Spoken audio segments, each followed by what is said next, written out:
কাজে আপনারা ক্ষতিগ্রস্ত হিসেবে যেমন বিচার চান, আমরা একইভাবে বিচার চাই। আমরা এটার গভীরে যেতে চাই এবং প্রতিটি দায়ী ব্যক্তিকে আমরা বিচারের মুখোমুখি করতে চাই। এই কারণে করতে চাই যে আমরা তো ক্ষতিগ্রস্ত। এখানে কোটা আন্দোলনকে ঘিরে যে ঘটনাগুলি ঘটেছে বিগত দিনগুলোতে, যে হতাহতের ঘটনা ঘটেছে, এই বিষয়গুলি আসলে আমাদের জন্য, সরকারের জন্য, দেশের জন্য, দেশের মানুষের জন্য, বিশেষ করে যারা ক্ষতিগ্রস্ত পরিবার সকলের জন্য খুবই দুর্ভাগ্যজনক এবং খুবই দুঃখের। এবং সরকারের পক্ষ থেকে আমি এবং মাননীয় প্রধানমন্ত্রী নিজেও বহুবার আমরা গভীরভাবে দুঃখ প্রকাশ করেছি এবং এই প্রতিটি হতাহতের ঘটনার জন্য নিন্দা জানিয়েছি।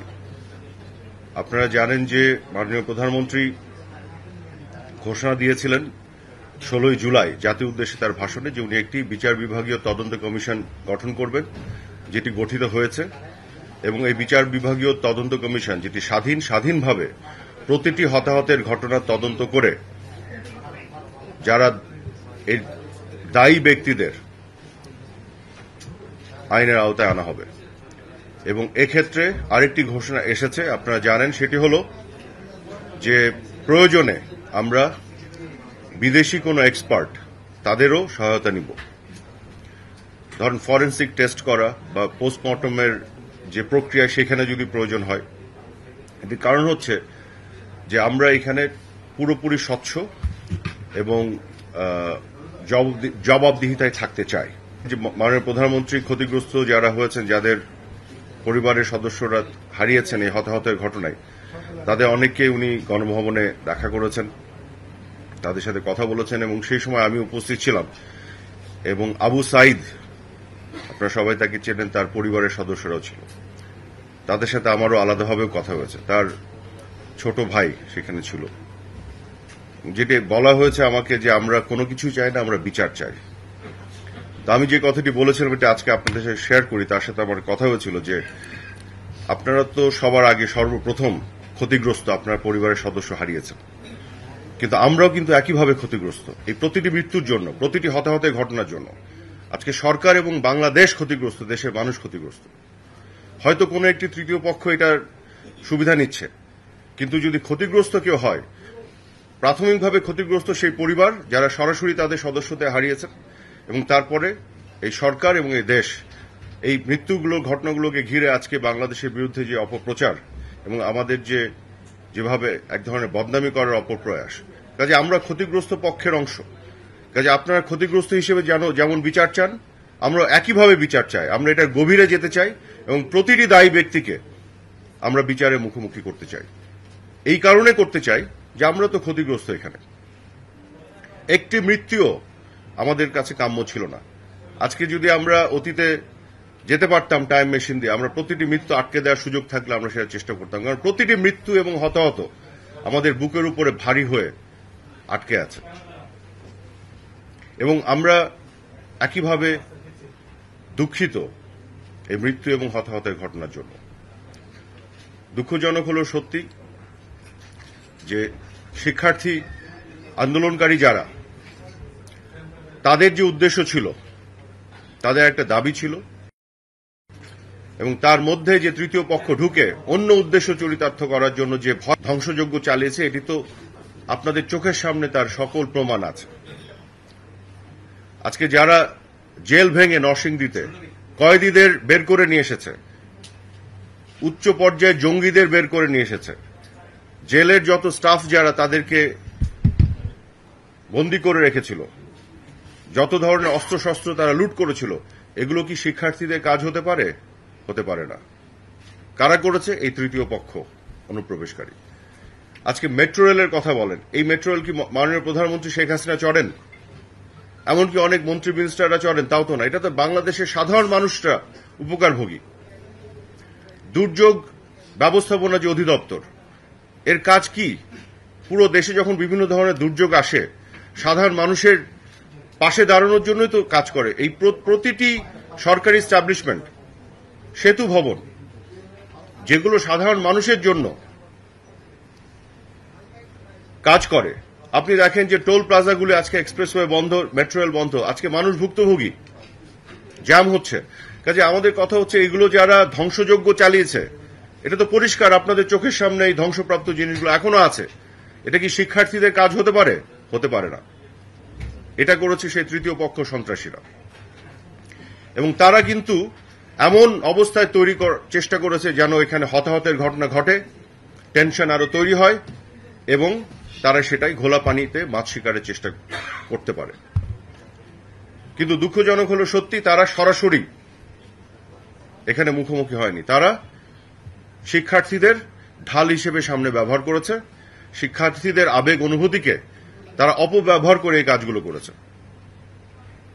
এবং এখানে আমাদের যে সমস্যাটা হয়ে গেছে, আমরা শিক্ষার্থীদের প্রোটেকশনের জন্য উদ্বিগ্ন চিন্তা করছি, আমরা নিশ্চিত করতে চাই তারা তাদের নিরাপত্তা যাতে নিশ্চিত থাকে। এদিকে তাদের ফাঁকে যে সন্ত্রাসীরা এই কর্মকাণ্ড করছে তাদের উপরে আইনের প্রয়োগ করছে। এটি করতে যে খুবই কঠিন একটি সমস্যার মধ্যে, জটিল একটি অবস্থায় আমরা পড়ে গেছি। মাঝে মধ্যে এটাকে ডিফারেন্সিয়েট করাটা মুশকিল হয়ে যাচ্ছে। আজকে দেখুন, আমরা গতকালও মিটিং করেছি, তার আগের দিনও করেছি। আমরা দ্ব্যর্থহীনভাবে বলতে চাই, আইনের প্রয়োগ ঘটবে শুধুমাত্র সন্ত্রাসীদের উপরে, সুনির্দিষ্ট প্রমাণ সাপেক্ষে যাদের সম্পৃক্ততা পাওয়া যাবে এই ধরনের ক্রিমিনাল অফেন্স করার সাথে। দেশে যাদেরকে বিচারের আওতায় আনার জন্য যে ধরনের অন্যায় তারা করেছে সেগুলোকে করার যৌক্তিকতা আছে, তাদের উপরে আইনের প্রয়োগ ঘটবে, তাদেরকে গ্রেফতার করা হবে।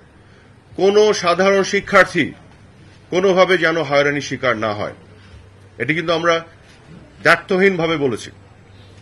এবং পুলিশ প্রশাসনকেও আমি এখান থেকে বলতে চাই, তাদের সাথে আলাপ হয়েছে, যে সকল শিক্ষার্থীরা আন্দোলনে ছিল, স্লোগান দিয়েছে, পানি ডিস্ট্রিবিউট করেছে, তাদেরকেও যেন কোনোভাবে হ্যারাস করা না হয়, তাদের পরিবারের কোনো সদস্য যাতে কোনোভাবে নাজেহাল না হন।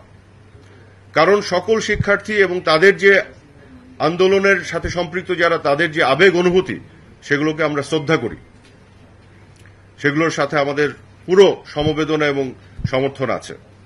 কিন্তু তাদের এই যে আবেগকে পুঁজি করে যারা ধ্বংসযজ্ঞ চালাচ্ছে, এটা তো আজকে পরিষ্কার।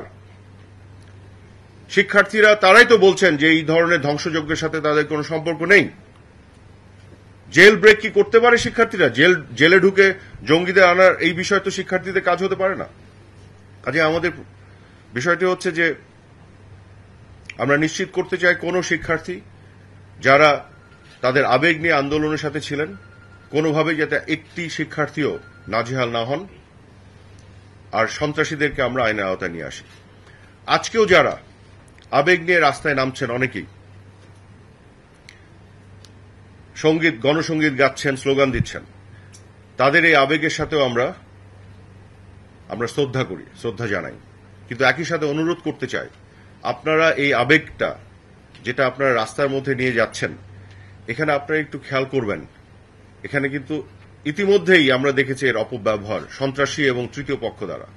আবার তারা যদি এটাকে সুযোগ নেয়, আবার যদি একটা হতাহতের সংঘাতের অবস্থা তৈরি করে, তার দায় কে নেবে? সেখানে আমি মনে করি আপনাদের প্রতি আমার অনুরোধ থাকবে, এখানে একটা দায়িত্বশীল ভূমিকা নিতে হবে। কারণ তৃতীয় পক্ষ কিন্তু বসে আছে দেশকে একটা অরাজক পরিস্থিতি। একটি হতাহতের যে ঘটনা ঘটেছে, কোনটি আমাদের কাছে কাম্য ছিল না। আবারও বলি, ল এনফোর্সমেন্ট এজেন্সিকে,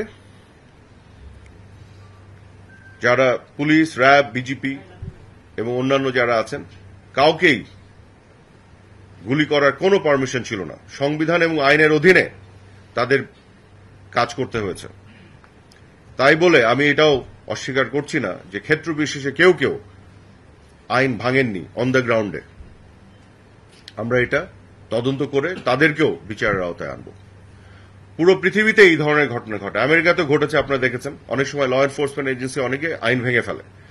এটা তো সরকার থেকে তাদেরকে আইন ভাঙার নির্দেশ দেওয়া হয় না, কিন্তু তারা এই ঘটনা ঘটিয়ে ফেলে।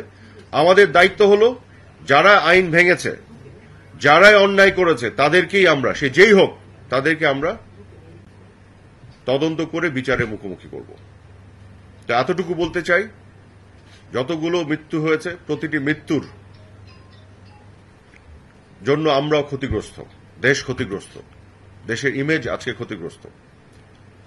আর যারা দেশের এগিয়ে যাওয়ার পথে সকল উন্নয়ন স্থাপনাকে আক্রমণ করেছে, একটির পর একটি পুলিশের স্টেশন আক্রমণ করেছে, কেন? আক্রমণের নেচার এরকম কেন? জঙ্গি নেচার কেন? সাধারণ শিক্ষার্থীদের পক্ষে এটি সম্ভব না। কাজে তৃতীয় পক্ষের অনুপ্রবেশ নিয়ে কারো কোনো সন্দেহ আছে? এই ধ্বংসযজ্ঞ তো আপনার চোখের সামনে। কোটা আন্দোলন আপনি করছেন, তার সাথে মেট্রো রেলের কি সম্পর্ক? বিটিভির কি সম্পর্ক? কোটার সাথে দুর্যোগ ব্যবস্থাপনা অধিদপ্তরের কি সম্পর্ক? সেতু ভবনের কি সম্পর্ক? আপনার যত বিসিকের যে ভবন, তার কি সম্পর্ক? কোনো সম্পর্ক নেই। এটি কিন্তু আন্দোলনের সাথে সম্পৃক্ত সকল শিক্ষার্থীরা বোঝেন, এটা আমি বিশ্বাস করি। কাজেই এই আক্রমণ যারা করেছে তৃতীয় পক্ষ এবং শিক্ষার্থীদের উপরেও চালানোর চেষ্টা করেছে, আমরা কিন্তু শুরু থেকেই শিক্ষার্থীদেরকে প্রোটেকশন দিয়েছি এবং তাদেরকে এখান থেকে আলাদা রেখেছি। আমরা কখনোই তাদেরকে দোষারোপ করিনি এবং আমাদের সকল বক্তব্য যেগুলো আমরা দোষ দিয়েছি সেটি কিন্তু একটিও শিক্ষার্থীদের উদ্দেশ্যে নয়, প্রতিটি সন্ত্রাসীদের উদ্দেশ্যে। আমাদের সকল আইনের প্রয়োগ একটিও শিক্ষার্থীদের উদ্দেশ্যে নয়, প্রতিটি সন্ত্রাসীদের উদ্দেশ্যে। কাজে এই জায়গাটি পরিষ্কার থাকা সবার উচিত আমি মনে করি। আবারও বলি, 16 তারিখে যখন মাননীয় প্রধানমন্ত্রী বঙ্গবন্ধু কন্যা শেখ হাসিনা জাতির উদ্দেশ্যে ভাষণ দিলেন, সেদিন কিন্তু 6টি মৃত্যুর ঘটনা ঘটে গেল। আপনাদেরকে আজকে আমি বিনীতভাবে বলতে চাই, মাননীয় প্রধানমন্ত্রীর ভাষণে উনি কতগুলো বিষয় উল্লেখ করেছিলেন। সবার প্রথম উনি দুঃখ প্রকাশ করে বললেন যে এই 6টি জীবন চলে গেল। উনি নিন্দা জানালেন। তৃতীয়, উনি জুডিশিয়াল কমিশন করে তদন্তের ঘোষণা দিলেন। তারপর উনি বললেন যে আইনি প্রক্রিয়ার মধ্য দিয়ে তাদের যে দাবি সেটাতে তারা হতাশ হবে না, সেই কথা উনি রেখেছেন। আইনি প্রক্রিয়ায় যে রায় এসেছে হতাশ হয়নি। জুডিশিয়াল কমিশন ঘোষণা দিয়েছিলেন, সেই কথাও মাননীয় প্রধানমন্ত্রী রেখেছেন, সেটি তৈরি হয়েছে। তারপরে মাননীয় প্রধানমন্ত্রী যেটি বললেন, সকল শিক্ষকদের আহ্বান জানালেন, সকল শিক্ষার্থীদের যারা অভিভাবক তাদের আহ্বান জানালেন। যেই 6টি প্রাণ ঝরে গেল তৃতীয় পক্ষের অনুপ্রবেশ করে, যে তারা একটা পানি ঘোলা করার চেষ্টা করছে, তিনি তার উদ্বেগ প্রকাশ করলেন সাধারণ শিক্ষার্থীদের নিরাপত্তা নিয়ে এবং সকলের প্রতি আহ্বান জানালেন আপনারা সাবধানে থাকবেন, ঠেলে দিবেন না, আপনারা হতাশ হবেন না। তাহলে আমার প্রশ্ন হচ্ছে, এই 16 তারিখের পরে আমরা যদি একটু ধৈর্য ধরতাম, একটু সাবধানে থাকতাম, তাহলে কি তৃতীয় পক্ষ সুযোগ পেত এই 6 জনের উপর দিয়ে বাকি যে মৃত্যুগুলি হলো এর দায় কে নেবে? কেন এই পরিবেশ তৈরি করা হলো উস্কানি দিয়ে, সামাজিক যোগাযোগ মাধ্যমে অপপ্রচার করে, গুজব ছড়িয়ে? মাননীয় প্রধানমন্ত্রী যা যা বলার সবকিছু বলে ফেলেছেন, দুঃখ প্রকাশ করেছেন, নিন্দা জানিয়েছেন, কমিশন গঠন করার ঘোষণা দিয়েছেন এবং বিচারিক প্রক্রিয়ায় কেউ হতাশ হবেন না সেই অ্যাসুরেন্স দিয়েছিলেন। একটু ধৈর্য ধরার জন্য আহ্বান জানিয়েছিলেন। সাধারণ শিক্ষার্থীদের নিরাপত্তা নিয়ে উদ্বেগ প্রকাশ করলেন। আমরা যদি একটু ধৈর্য ধরতাম তাহলে কি এই তৃতীয় পক্ষ আজকে সুযোগ পেত? এই 6 জনের মৃত্যু তো হয়েই গেল, তার উপর দিয়ে বাকি যে মৃত্যুগুলি সেগুলোকে কি আমরা আটকে দিতে পারতাম না? আজকে আমি মনে করি অনেকের আবেগ অনেক জায়গায় পৌঁছে গেছে, সেখানে যুক্তি অনেক সময় কাজ করে না, কিন্তু আমাদের তারপরেও সামনের দিকে যে কোনো ধরনের অশান্তি তৈরি করার যারা সুযোগ নিয়ে বসে আছে, আরো হতাহতের ঘটনা ঘটাতে চায়, সেই জায়গাতে আমাদের একটু ধৈর্য ধরা, আবেগ নিয়ন্ত্রণ করা এবং যুক্তি দিয়ে চিন্তা করতে হবে। এই আহ্বান আমি জানাতে চাই। এই জন্যই আমি এই রেফারেন্স টানলাম 16 তারিখের, জুলাই 16 তারিখে মাননীয় প্রধানমন্ত্রীর এই বক্তব্যে উনি যদি শুধু বলতেন, আহ্বান জানাতেন, আমি বুঝতাম আপনি শোনেননি। উনি দুঃখ প্রকাশ করেছেন, উনি নিন্দা জানিয়েছেন, উনি জুডিশিয়াল কমিশন গঠন করার ঘোষণা দিয়েছেন, উনি আপনাদের দাবি মেনে নেয়ার, দাবির পূরণ করার ঘোষণাও দিয়েছেন, হতাশ হবেন না বলেছেন, যেটি হয়েছে। উনি উদ্বেগ প্রকাশ করে ধৈর্য ধরার আহ্বান জানিয়েছেন, কিছু বাকি রাখেন নাই। শুধু একটু ধৈর্য ধরলে এই 6 জনের উপর দিয়ে বাকি মৃত্যুগুলি হতো না, এত ধ্বংসযোগ্য হতো না।